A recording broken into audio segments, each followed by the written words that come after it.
Nothing stirs up excitement and debate in tennis quite like the arrival of the U.S. Open, the grand finale of the sport's four major championships, and 2025 promises more drama and surprises than ever.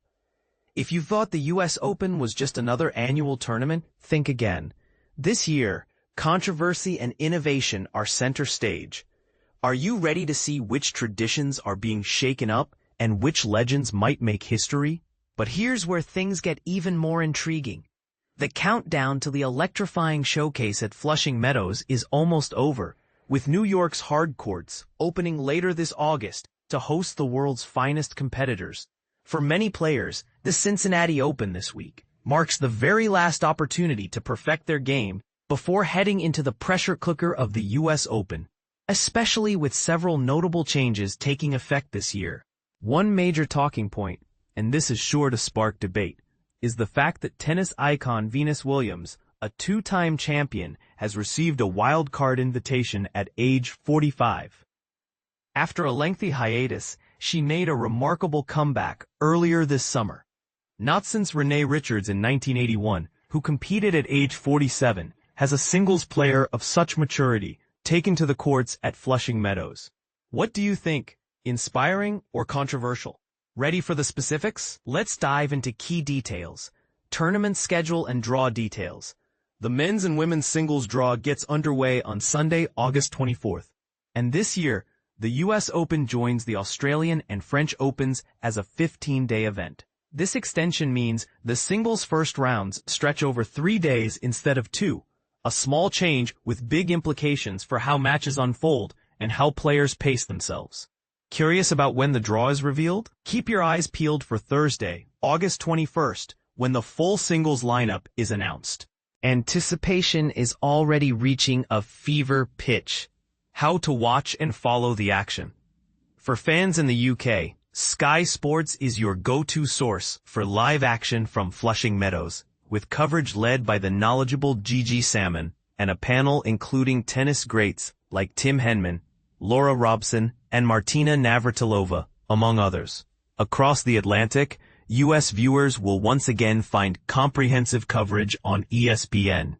For an impressive 17th year running, more than 170 hours of live broadcasting will take place across ESPN, ESPN2, and ABC, offering fans everything from opening serves to the final championship point. The whole spectacle unfolds at the Billie Jean King National Tennis Center in Flushing Meadows, New York, a venue steeped in history and emotion. Buying tickets. If you're itching for a front row seat in New York, tickets are available directly via the official U.S. Open website. Check the event site for the latest availability and prices. Prize money, record-breaking payouts, and a shock to the system. Here's what really stirs up conversation.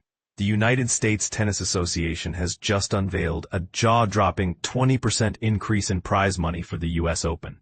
The tournament will shell out a whopping $90 million, about £67.4 million, across all events. Champions in both men's and women's singles will each pocket a tremendous $5 million, £3.75 million.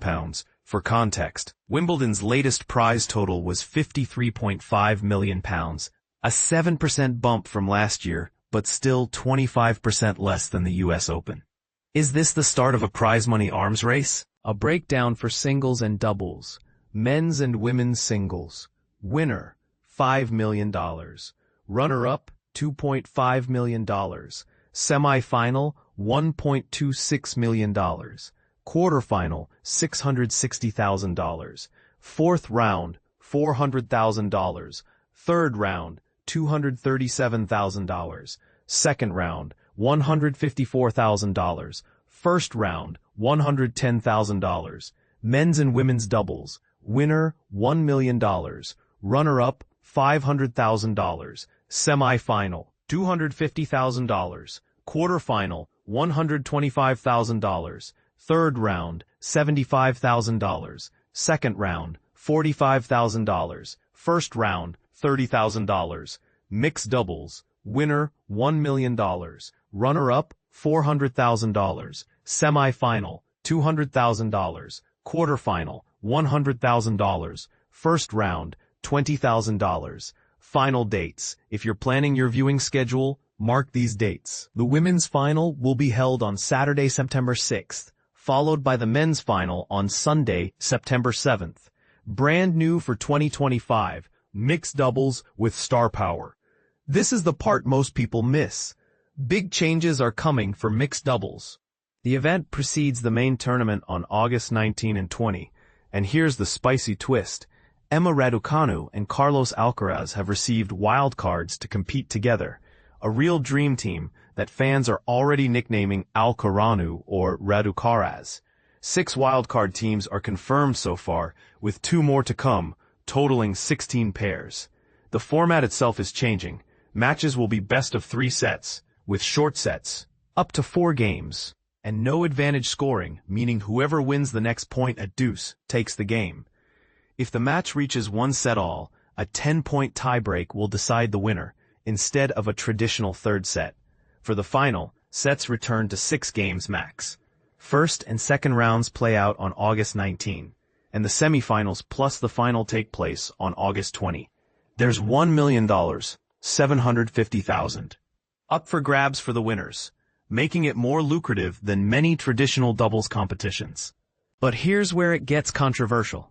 Sara Errani and Andrea Vavasori, defending U.S. Open doubles champs, described the new format as a profound injustice, arguing it takes the focus away from career doubles specialists.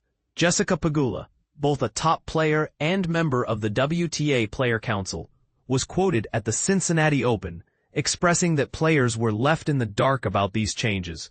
They went rogue and changed the format without consulting us. If there was more communication, maybe reaction wouldn't be so scattered. How do you feel about tournaments shaking up traditions to create more buzz? British players to watch. In men's singles, Jack Draper, Cameron Norrie, and Jacob Fearnley have all secured spots for the main draw. On the women's side, Emma Raducanu, Katie Boulter, and Sonia Kartal will compete, with additional qualifiers yet to be announced. Defending champions Jannik returns to defend his title after a decisive victory over Taylor Fritz last year.